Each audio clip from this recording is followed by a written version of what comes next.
very basic, but not simple.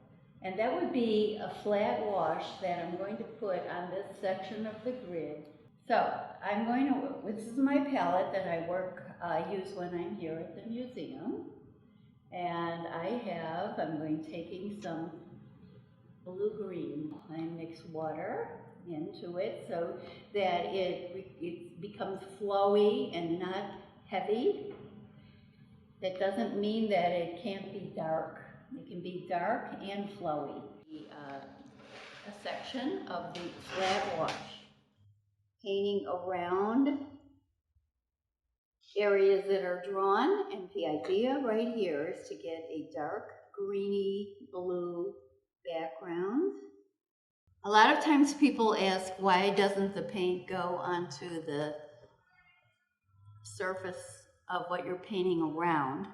The answer is that the paint will not go onto a dry area. This is dry, and the paint just goes where I put it. So here is a version of the leaf. Okay.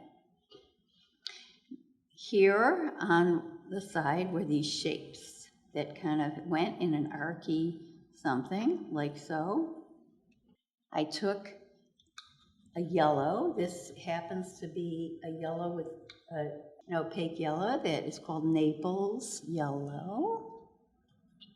All right, I painted the Naples yellow onto the perimeter of each of these shapes and had the edge of the green gold bleed into the Naples yellow.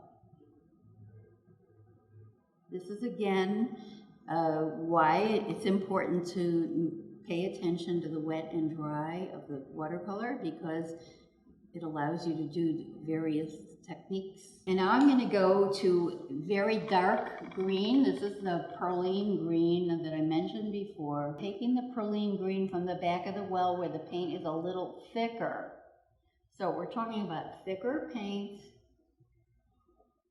on a damp surface here. All right, I'm going to tap that darker green into the center of the green gold. So we have 3 colors here now. Sometimes I use this little water bottle in case my paint dries up a little bit. This is a very dark, rich red. Here is this would be the center of the leaf, and I'm going to approach the Naples yellow carefully. All right, and allowing the red to bleed into the Naples yellow a little bit. Here's another thing you can do. This is still wet, so I might as well take advantage of the wet. And I want to make that a little more dramatic. I have darker green paint on the brush, and I'm tapping it onto a damp green. Now you'll notice the paint is only going onto the wet. It will not run all over the place. It will only run into wet.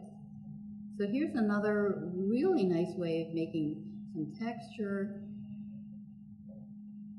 Thicker paint on a damp surface.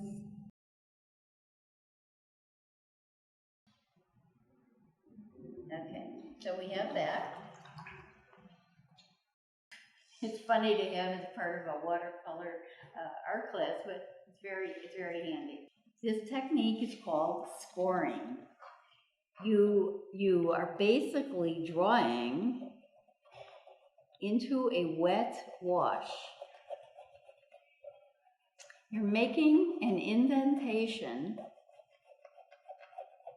into the paper, and the paint is sinking into the indent. And you can get some beautiful, beautiful textures. I started heavier, now I'm going to get lighter and more wispy, more grass-like.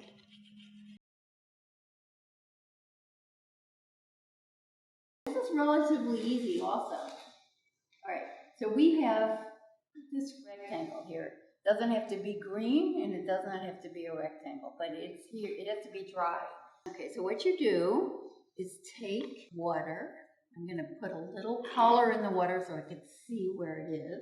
All right, so we're making these little like snake-like wiggly lines. All right, and putting a fair amount of water here. All right, I'll do one or two more. I'm going to take brown this time so we can see something a little different from the same color on the same color. All right, I take a different color, darker, and I'm coaxing the color into the wet linear lines that I made before.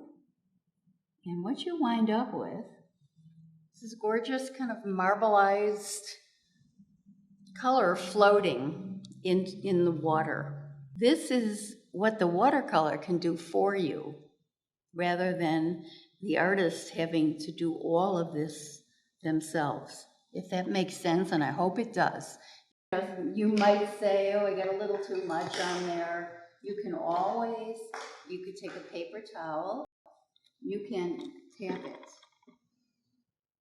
And the tapping takes up some of the paint.